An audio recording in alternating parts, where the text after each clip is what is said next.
views expressed on this program are those of the hosts, guests, and callers, and are not necessarily those of this station, its management, or other advertisers.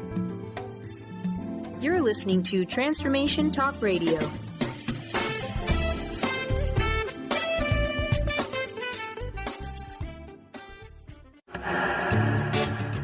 Get fired up for Spirit Fire Radio with your hosts, Dorothy, Riddle, and Steve Kramer. Get ready to shine the light on universal spiritual principles and uncover ways that ageless wisdom can guide you in cultivating consciousness in these modern times. Bring purpose to your life through practical spirituality and add to your awareness with Spirit Fire Radio. Now, here are your hosts, Dorothy, Riddle, and Steve Kramer.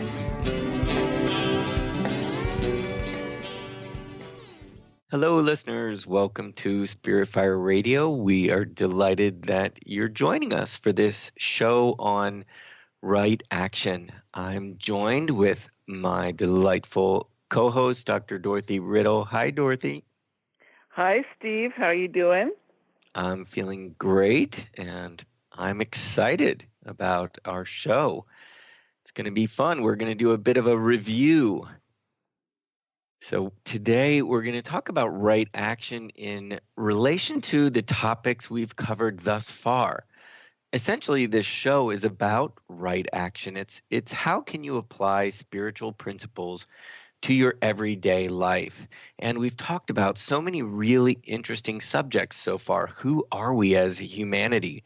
We talked about hope, which was just one of my favorites so far, and right speech and right action. So we're going to look at right action in relation to all of those. So how can you apply those principles and act accordingly? What do you say, Dorothy? That's great. I think that Go on. I'm going to start us off with a quote, Steve. That's what I was going to ask. Yeah. I think the Gandhi quote, be the change you wish to see in the world, is perfect for this show. Absolutely. If we all could just be that, right, that we would like to see in the world. It doesn't take too much work, right? I mean, if you just wake up and make a choice, align yourself, and have an idea of the world you'd like to be living in, and see if you can create that with your actions. Well, theoretically that's true, Steve, but we learn a lot of dysfunctional ways of thinking about the world, and inaccurate ways of thinking about the world, and that gets in our way. And that, if we think back to that first month when we were talking about who we are, and we talked about the 7 principles from my book on principles of abundance for the cosmic citizen, and we start right out with the fact that we are waveforms, we are energetic beings. That's so different from the way most people think about themselves and the way we're talked about in the media and that kind of thing. We're talked about as in terms of physical density, as opposed to the fact that we are energetic, and that however we think, whatever we say, however we act, influences that large cosmic energy field that we're part of, like throwing a pebble into a lake, right? You see all the ripples that go out. So in a sense, when you say we learn these, there's certain ways, almost certain things we need to undo, we need to change. And so I think that's interesting that it says, be the change you wish to see in the world. And that is one change of seeing ourselves as pure energy, seeing ourselves as vibration, and that we're living in a purely vibrational universe. So, be that vibration that you wish to see in the world. That's right, and we can think about how, we've been taught ways of talking, ways of thinking that reflect the non-reality, the inaccuracy. We think that we live in a universe of cause and effect, that it's almost deterministic, that there's certain things that will happen to us no matter what, or certain consequences that will occur no matter what. And yet the reality is that we live in a probabilistic universe where there are many, many possibilities. Some of them may have only a very small percent of likelihood of occurring, but there are many possibilities, and how we focus, what we think about, what we make our priorities is what precipitates what actually happens. I love that word, precipitates, because really we are precipitations, even ourselves. And I love that you said what we think. So it says right there, we can't just rely on the material world, looking at the world as this and that and just rearranging those things. We have to see ourselves as more than that. And we have to come to realize that we don't just look around horizontally. We've got to approach ourselves vertically as well, and realize that we've got thoughts, and I love we really centered that whole month around that quote that said, we are not human beings having a spiritual experience, but spiritual beings having a human experience. And so to be human beings having a spiritual experience is that I find that to be very material, that here we are, and every now and again I get this break of the material world, whereas really it's about learning how to implement the laws of the universe to create that reality and that change you wish to see in the world. Mm-hmm. And there are some specific implications that are interesting. Like we think in terms of linear time. We talk about the past, the present, and the future. But in fact, everything is happening at once.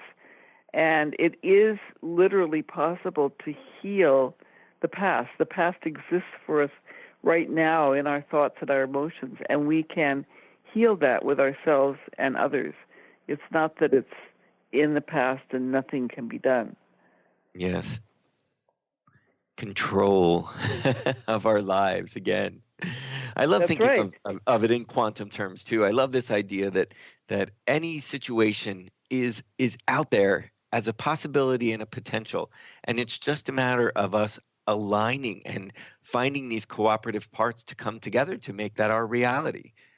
We see a lot of images of that, in sort of nowadays in science fiction movies, this idea that every reality is happening simultaneously, and it's a matter of just making that your own, that we really have choice in that.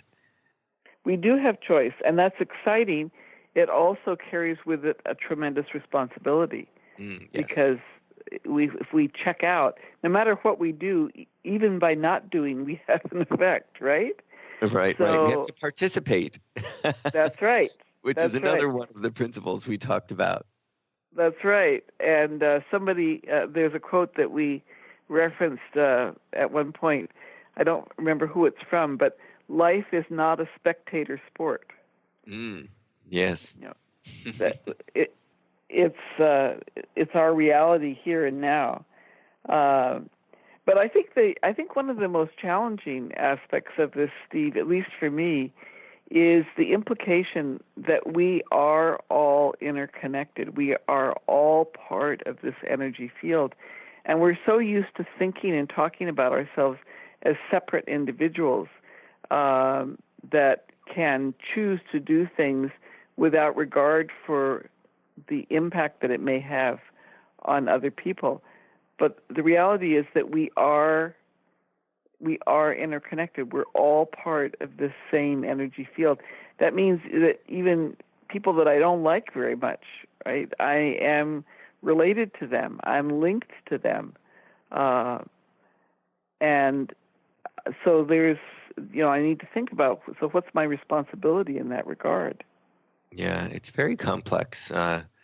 And not just other people, but we are interconnected to this planet. We are interconnected in every way. So it can get complex. I find a good way is to just really spend your day trying to connect. Like, it almost can be fun to wake up and really connect to your desk, connect to your breakfast, connect to the person across from you, connect to a stranger, and see the results. You really realize that interconnectivity is supported, because something will blossom from that. It will be living proof that indeed you are aligned with a universal principle when you accentuate interconnectivity.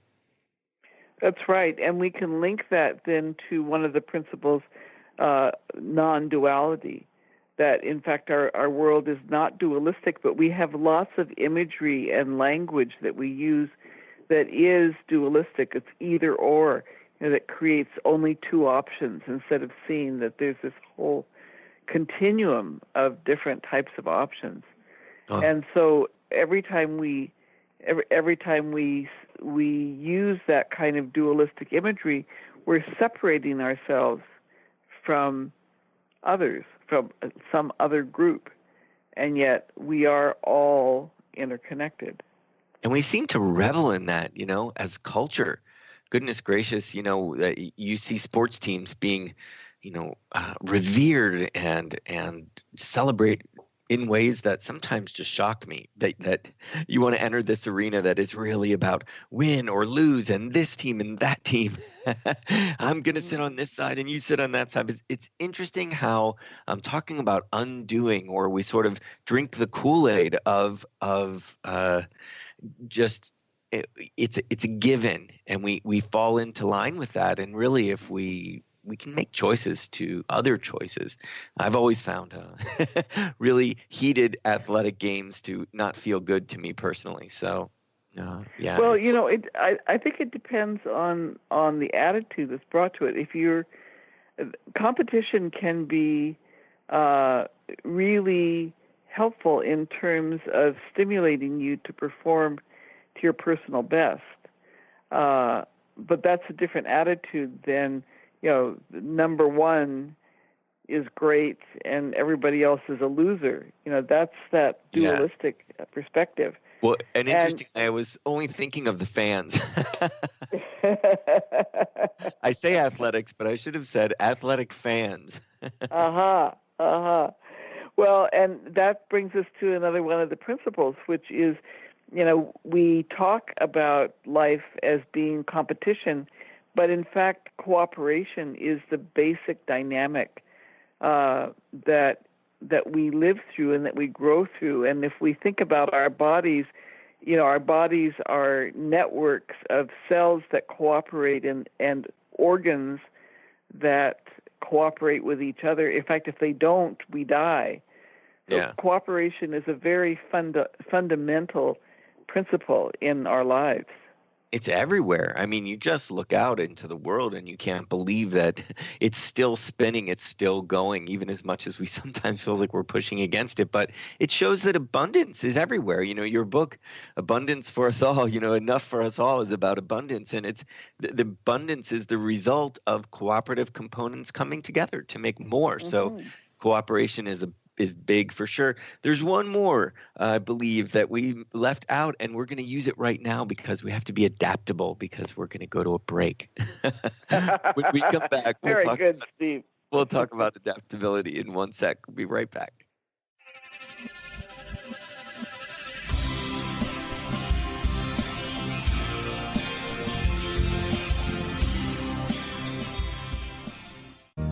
Treat the body and expand the soul on June 1st with Lynn Brown. In this all-inclusive retreat, you'll treat your body with breakout sessions in the various elements of nature, enjoy fireside chats while harnessing the healing energy of fire, allow more light with more ease, and activate that connection between the body and spirit. Call 206-931-7356 or visit lynnmbrown.com.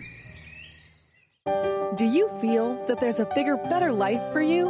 Is there anything holding you back from living the life you were meant to live? If you'd like to find your life's true purpose and calling, join the world's foremost authority on primal spirituality, David Carshare, in Becoming a Sun Radio, emotional and spiritual intelligence for a happy, fulfilling life. Tune in once a month to Becoming a Sun Radio with David Carshare on The Dr. Pat Show and Transformation Talk Radio. For more information, visit davidcarshare.com today.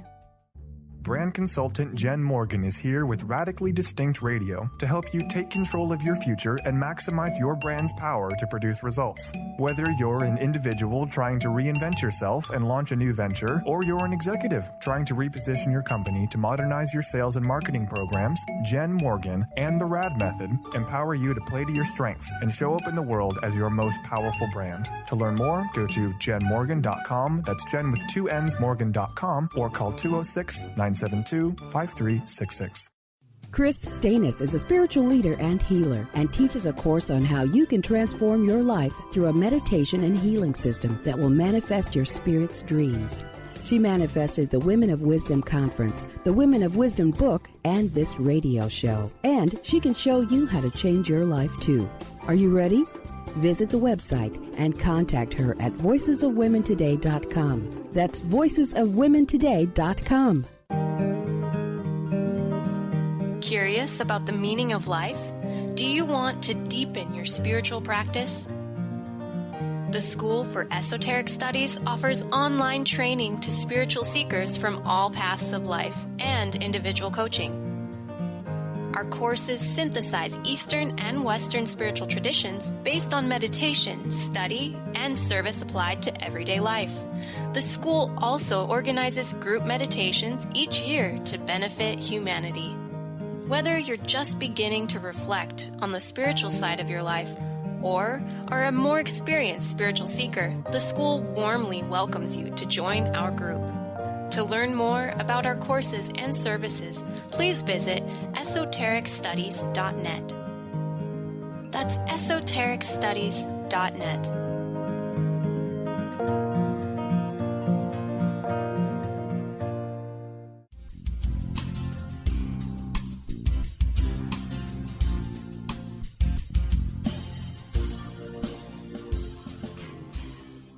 Welcome back to Spirit Fire Radio. Just before the break, we were talking about the 7 principles of our that Dorothy, put it in your words. They're so beautiful that.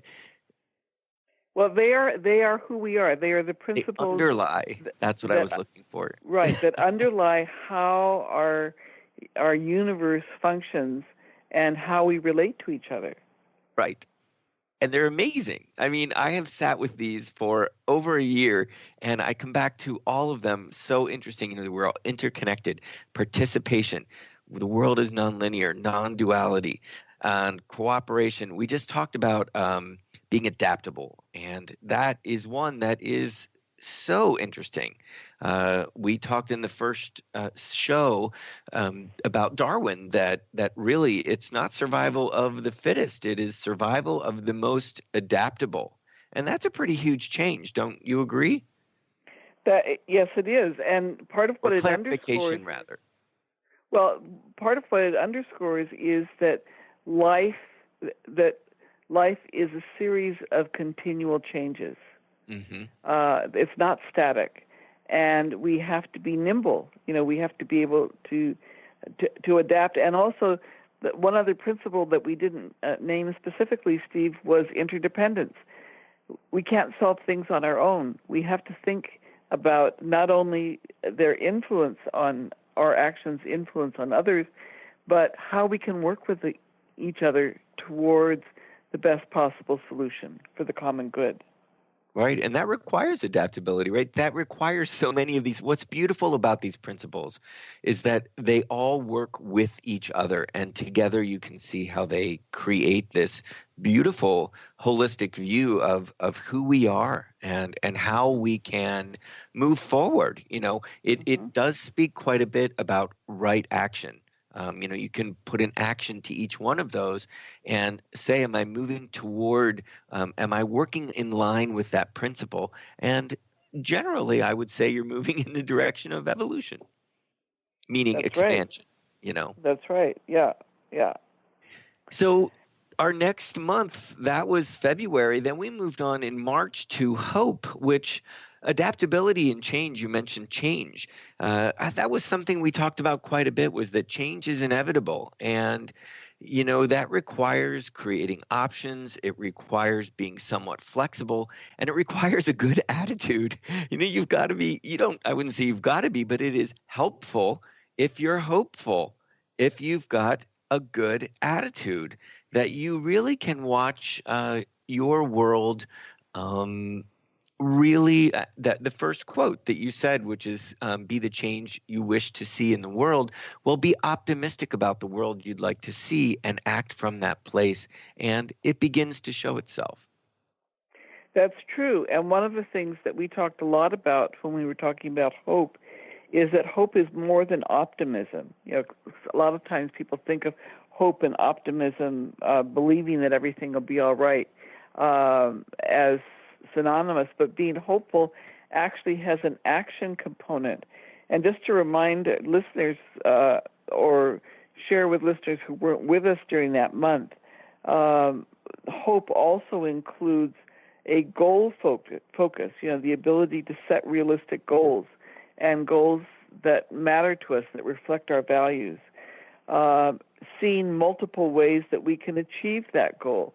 So we're not discouraged if we try one way and it doesn't work out, but we're able to tolerate failures and disappointments and still persist. So persistence is a good part of that.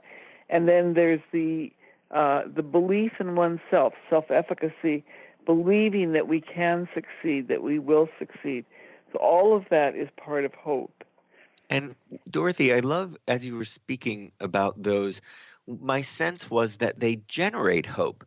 That's an interesting aspect of hope, is that, as we move forward, as we persevere, if we are still open and we're still being flexible and creating options as we persevere, it generates hope. That's right. That's a really good point. Being hopeful itself perpetuates the feeling and intensifies the sense of being hopeful. Yes, that's great. And, it was a great show, I have to say. I really enjoyed every week. And there was this, we both mentioned different instances where people use hope in a way that says, I really hope, that person will go with me to the prom. Well, within that is a little bit of doubt, it's a little bit of, it might not happen, but I hope. But if you create a scenario that says,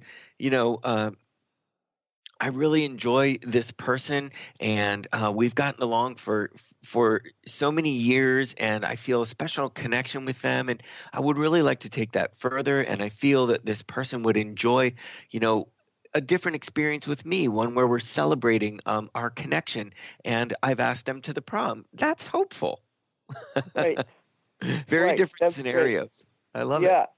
Yeah, and I'd like to share with our listeners a quote that we used during that month, or that we referred to during that month, from Winston Churchill, that I think is so great in that regard. He said, "Success consists of going from failure to failure without loss of enthusiasm." Right. That we recognize that, not everything is going to work out. Not everything is going to go the way I want. It's impossible, because there are so many different people in the world with different things that they would like to see happen. So for me, I have to recognize that sometimes things will go my way, sometimes they won't, but that doesn't mean I can't try something different and keep trying and ultimately get to a goal that's meaningful. Yes. I mean, I didn't know this until just recently that Abraham Lincoln, had failed at every public office he tried. I mean, he had failed on every level of government to Really? be elected. Every single one. Do you know that his presidency was the first time he won an election ever? He had failed from the smallest post to the largest, and he persevered. And one of the most influential presidents of our time. I had no idea about that. I mean, they were looking at his track record. They say, first of all, it's a miracle that he kept going. But anyone that would have, looked at his resume would have said, "Oh, you're out." So beautiful. Well, that's really interesting. With the listeners. I want to share with the listeners too that I came up with two what I think are really lovely anagrams, which is using the first letter of the word hope to create a sentence, which is having options promotes expansion. Hope. That's a great one, Steve. And the other one was harnessing optimism provides evidence. I love those. I think I want to make T-shirts of those. Come to love hope. That's really great. But, I was thinking of something else as you were talking.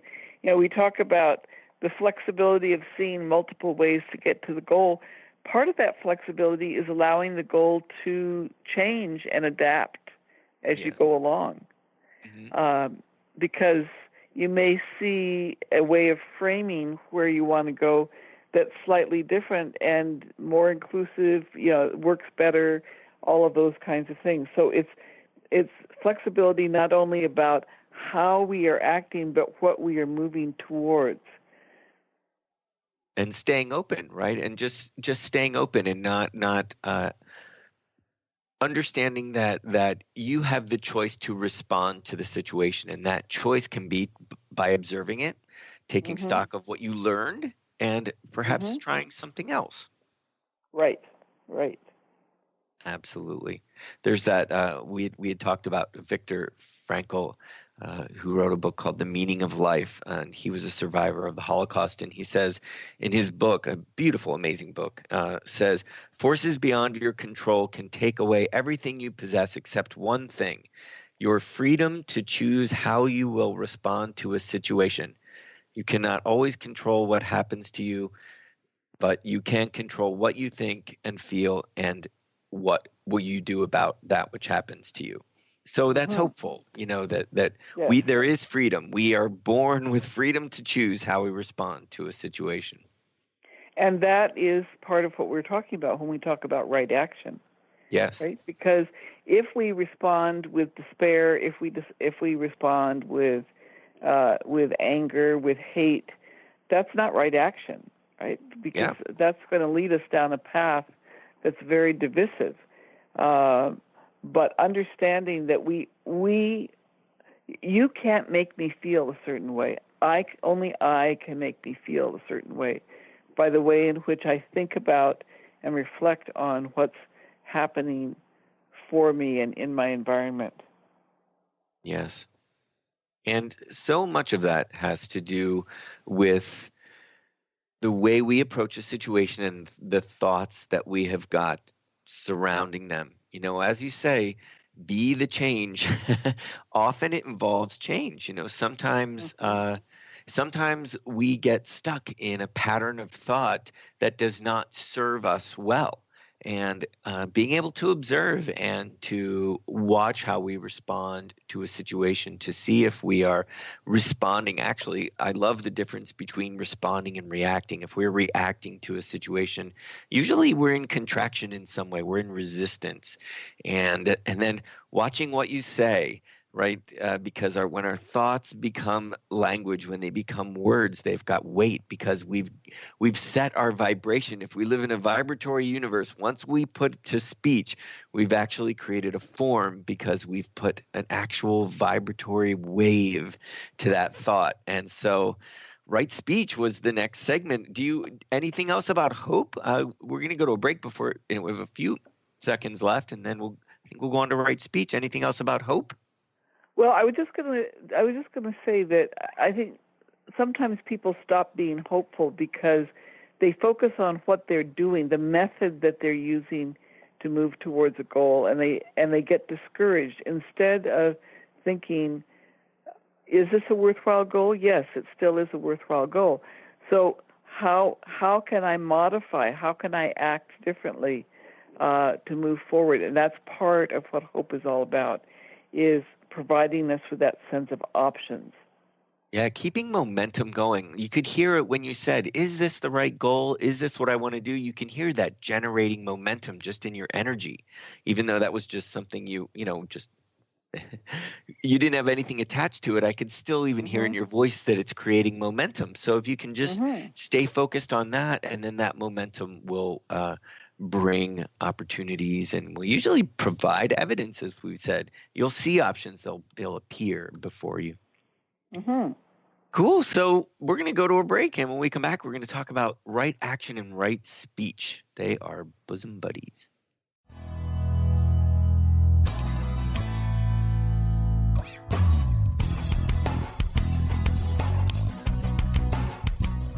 What is a brilliant culture, and how do we create them? Why are they important?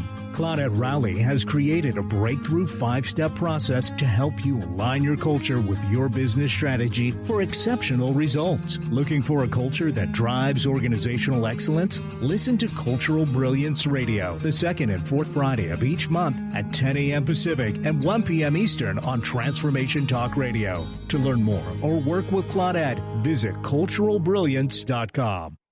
Thrive is what we experience when our mind, body, and soul operate as one. When we thrive, we excel on all levels. Thrive is the mindset that matters. It is essential to our being. Have you ever found yourself looking for the instruction manual on how to thrive? You'll find everything you need to help you feel strong, powerful, and peaceful in your own body. So don't waste any more time. Visit thrivebyjen.com today. Hi, I'm Steve Kramer of Spirit Fire Radio, and I believe that meditation changes everything. It leads us in the direction of greater well-being, and that's a fact. I struggled with meditation for years. I understood the principles, but I found it hard to incorporate them into my everyday life. Spirit Fire's meditation practice changed that. It's called the Practice of Living Awareness, and it's taught in 14 steps. These are 14 tools that I can use in any moment, on and off the cushion. Steps like smile, flow, and ground of being support my clarity of mind while I'm navigating the ups and downs of modern life. That's why it's called the Practice of Living Awareness. If you'd like to add meditation to your daily experience, the Practice of Living Awareness is free, online, and it's suited for any level of practitioner. Visit spiritfire.com for more information. And be sure to check out Spirit Fire's meditation retreats in Western Massachusetts. It's all there at spiritfire.com. Get ready to experience Truth Talk Radio with host Deb Acker. Tune in to Truth Talk Radio each Wednesday at 3 p.m. Pacific on TransformationTalkRadio.com to illuminate the truth in your daily life as you experience life, love, and abundance from a whole new perspective. This hit show will leave you feeling lighter and bring you into a place of infinite possibilities every day in every way. Visit TruthTalkRadioshow.com for upcoming transformative topics and guests. Tune in to the hit show Mouthing Off with Chef Rossi. Chef Rossi mouths off about different subjects in pursuit of breaking down walls and opening up your minds. She and Dr. Pat banter back and forth, taking from the headlines of the day on subjects that reach beyond what goes on in the world into your hearts. And go to theragingskillet.com to find out more and let Chef Rossi know what's on your mind.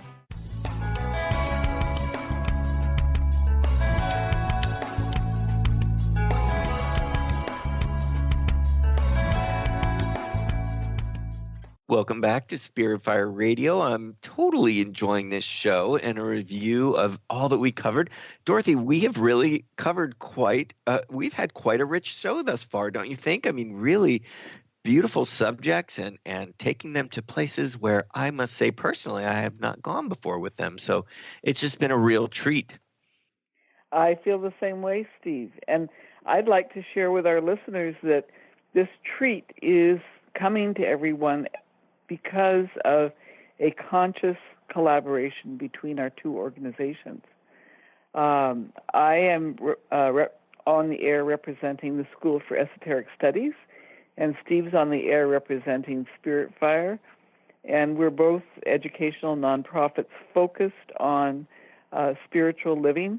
The School for Esoteric Studies provides esoteric discipleship training, and also a number of resources on our website, esotericstudies.net, that can help you with any aspect of developing a spiritual discipline and living a life of service. Beautiful. And Spirit Fire is also a nonprofit educational organization. We have our own meditation practice called the Practice of Living Awareness. It's really the cornerstone of all that we do, but we have a beautiful retreat center in Western Massachusetts and teach classes on esoteric studies online as well. So we both have that in common. Esotericism, the innermost. Who are we? We are more than just what we see, right, Dorothy? Right. It's the energetic world, the subjective world, the invisible world, some say. Yes. Yes. So spiritfire.com is where you can find out more about Spirit Fire. And indeed, it is lovely. And you know, as Dorothy said, I just want to accentuate why she accentuated that this is a collaboration, because really, Dorothy, and increasingly so myself, is so committed to these principles, that interconnectivity, participation, cooperation. It is so important that their organization has made a point to bring other organizations with similar minds together in a cooperative spirit and really bring that energy to the forefront. And we have been doing that on the radio show. So in a sense, we are, it is right action toward generating connectivity and cooperation. So good for us, Dorothy. Yes. Yes. And good for all of you, and thank you for joining us for these shows. So let's talk about right speech. I've been blabbing and talking a lot, so I hope it's been right. So speech. If I could just wait, do you have a quote, Dorothy, from right speech? I don't have a quote, but I love what you. I think you've already said it, but I love the way you put it. That speech gives form to thought, and it makes our thoughts available to others. Mm-hmm. And, I would go one step further than that, and that is it makes them available to ourselves. When we articulate them in speech, it's like we're confronted face to face with what our internal energy field is doing, what we're mulling over, what kinds of vibes we might be sending out. And then we can't just ignore that. We can't just suppress it. It's right out there. And that action of speech makes it available and ensures that we can be responsible. Absolutely. And we see that more and more in this modern time where everybody's got a recording device. You realize that we are really having to take a very hard look at right speech. What is right speech? Actually, not right speech, but what is speech itself? That it is a form. And as you say, you make it available to others, and that means they can do with it what they will. And it is something that we have to contend with. And so it will indeed force us, whether we like it or not, to take responsibility for our thoughts and our words, and hopefully that then leads to actions for all of us, not only in I think of politics, and I should think of us all in a great way. We all learn to take responsibility for our words. And and Steve, I would just like to point out, there's a bit of a trend right now, a kind of a pushback about what's been called politically correct speech, as though that's, it's too much effort, it's something that we shouldn't have to do, it's too constraining, all of that. And yet, really what that term refers to is being inclusive in our language, using terminology such that other people don't feel excluded from what we're saying, but rather feel that they are part of what we're saying. If you think about the difference, for myself, if I think about the difference between mankind and humanity for me feels so much more inclusive. It doesn't feel like it's restricted by gender. Right. And it's the same with, their ethnic groups, their religious groups, each of which have their own sense of language that makes them feel excluded or makes them feel included. So why wouldn't we want to use language that helps people feel included, since we are all part of a whole? Well, and isn't it interesting that the powers that be try to turn that into a bad thing? Isn't that interesting? They try to make it sound as if politically correct speech is a manipulation, when them calling it a manipulation is the manipulation of it.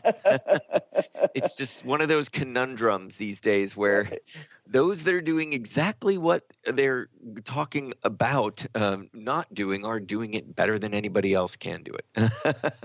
But we're not going to go there today. Well, I think another thing that we talked about during the month when we were talking about right speech that I think links directly to right action, and that is positive versus negative or violent imagery.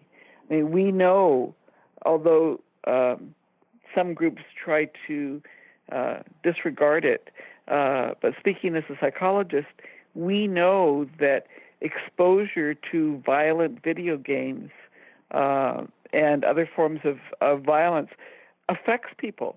We know that when children are in violent environments when they are young, that it has a lasting impact on the way in which they process information, and can set them up for, for not being able to perform as well as they might have.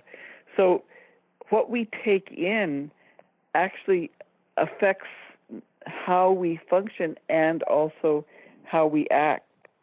And I thought you gave some really interesting examples. We started with, for example, there's a phrase in the esoteric literature, I kill desire. Well, why not say I move past desire? That doesn't have that same negative connotation. Right. And then we talked about kill two birds with one stone. What kind of image is that? And you had some other ones, Steve. I don't remember. The kids these days, they say you're killing it. Mm-hmm. Right. Why? Yeah. Why? Well, and then Dorothy, remember before the break, I said, "Do you want to take a stab at it?" Right. Exactly. And we're talking about this, and 3 seconds later, I'm using. At least I caught myself. I know, but you see, it's so common, it's so pervasive. This is part of what I was referring to back at the beginning when we were talking about how, yes, we all have this potential to be inclusive and open and all of that, but we learn these other forms of behavior so that we're almost not aware of them anymore. Yeah, you've got to be awareness. That's why it's called the practice of living awareness. Mm-hmm. We just have about a minute left, and there's a couple things I want to say before we move on from right speech. Sure.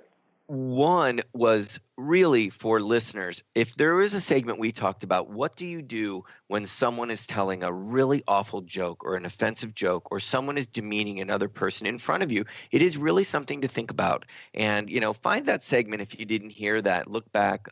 It'll be in the description. Really, what is right action? How can you act correctly around that? And so much about how silence, we talked about how there is an appropriate time for silence and there is an inappropriate time for silence. And sometimes not saying something is just as bad as doing it. You are complicit. So that was an interesting thing that came up too. And the other thing was just quite simply that the Eightfold Path, we talked about that, it's that the Buddha laid out, and that it's the path that leads to non-suffering or peaceful living. And I found it interesting that right speech and right action are really linked together, because in right speech there are actions involved which are abstaining from. So abstain from lying, abstain from divisive speech. Does your speech separate people? And abstain from abusive speech and idle chatter, gossip. So, it all sounds kind of a little preachy, but think about it. It is really true. If you can abstain from those 4 things, you're on the right track.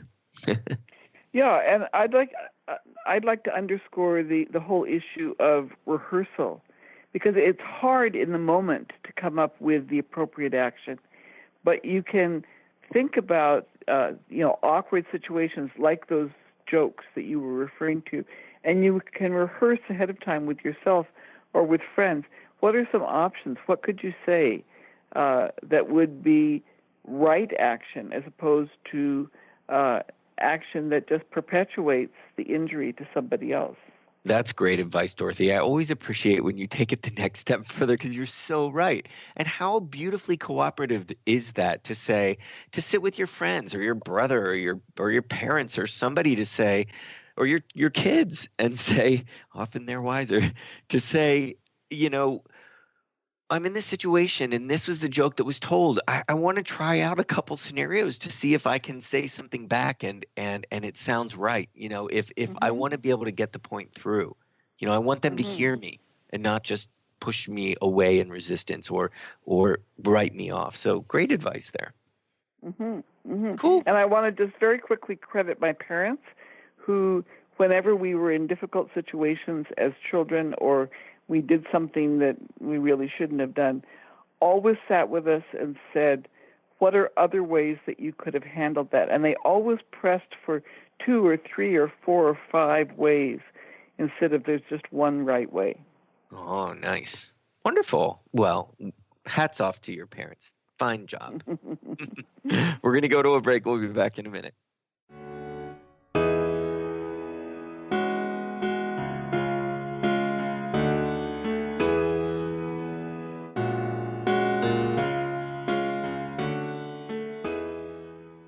Gifted intuitive healer and spiritual teacher Sarah Luce brings her unique style to the hit show Small Steps, Big Breakthrough Radio on TransformationTalkRadio.com. Tune in each month as Sarah turns reality on end and shows us how to experience expansive results with simple yet powerful steps. Expect an enlightening bend on what you currently believe is possible. For show details and upcoming topics, visit sarahluce.com. That's SARALOOS.com.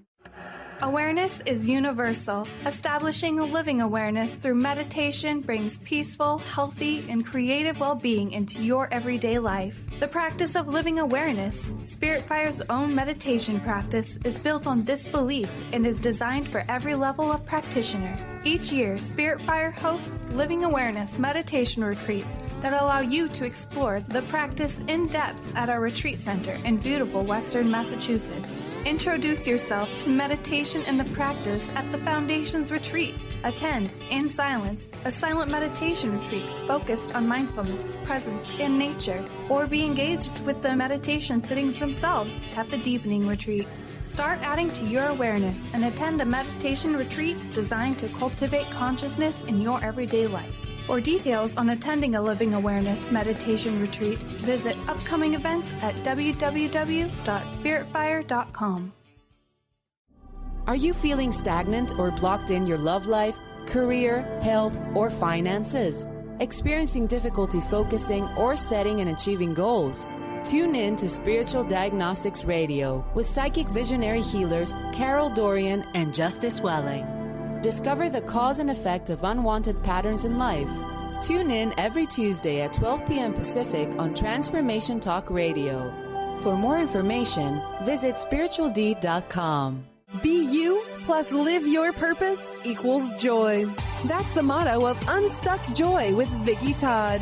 Vicki believes you were born with gifts that are meant to make the world brighter. Each show will feature an art visioning journal prompt to help you create your way to soul clarity. If you're ready to get unstuck and create more joy, this show is for you. Tune in every month on Transformation Talk Radio. For more information, visit VickiWorldArt.com. Tune in to The Jen Royster Show, intuitive guidance to inspire your life, each Thursday at 8 a.m. Pacific and 11 a.m. Eastern on TransformationTalkRadio.com. This amazing show is an inspirational hour that will take you on an epic metaphysical journey to discover the spiritual approach to life's greatest challenges. Dr. Jen is an internationally known intuitive counselor, spiritual teacher, and energy healer. Call in for intuitive readings and visit JenRoyster.com for more information.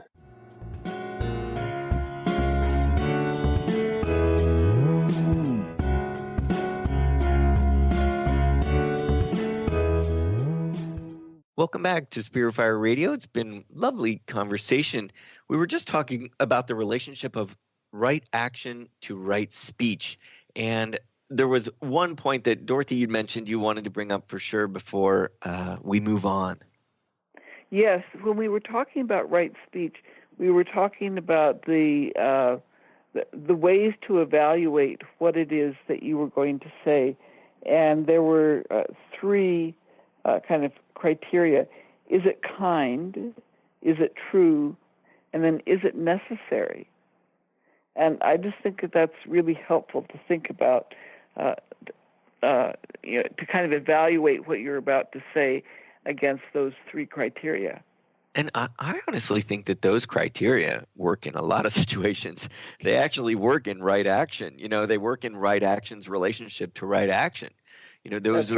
Those were the three gates of Socrates. Actually, there were so many philosophers and spiritual leaders who have brought forward different scenarios to use these words. Is it kind? Is it true? And is it necessary? And I think one could ask themselves, is this action kind? Does this action support and illustrate my truth? And is it necessary? And necessary, I think you could translate as, will it bring about good?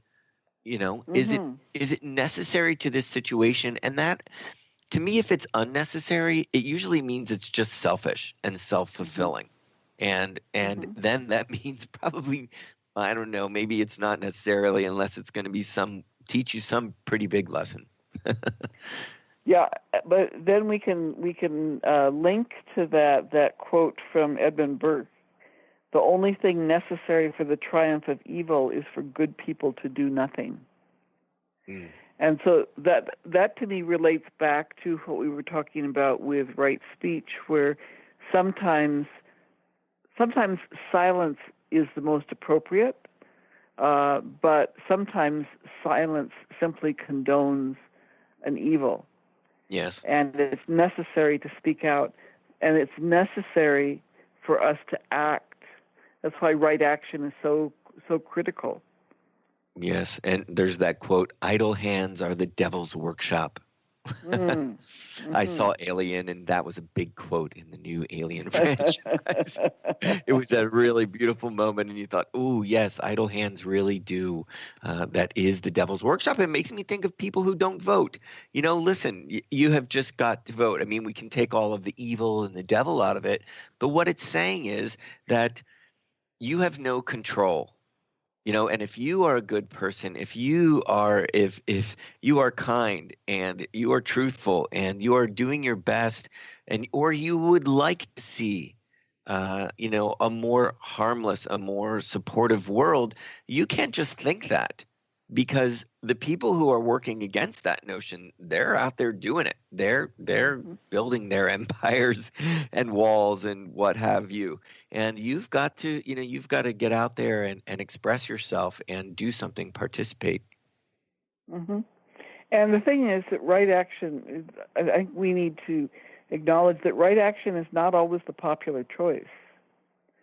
Right action, there's a funny kind of contradiction here for me, because on the one hand, right action is the only way that I can act in integrity, right? If I don't act in right action, I lose myself.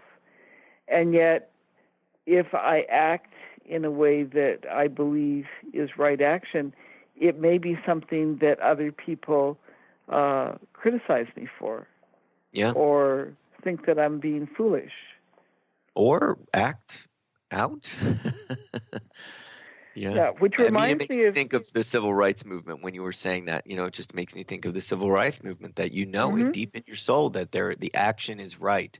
I just saw that documentary, I'm Not Your Negro, and it is just so amazing to see this 15-year-old young woman going to a school that has just that is no longer segregated, and the integrity she's got to know that this is right action, despite people screaming at her and worse, and moving forward for the betterment of everybody.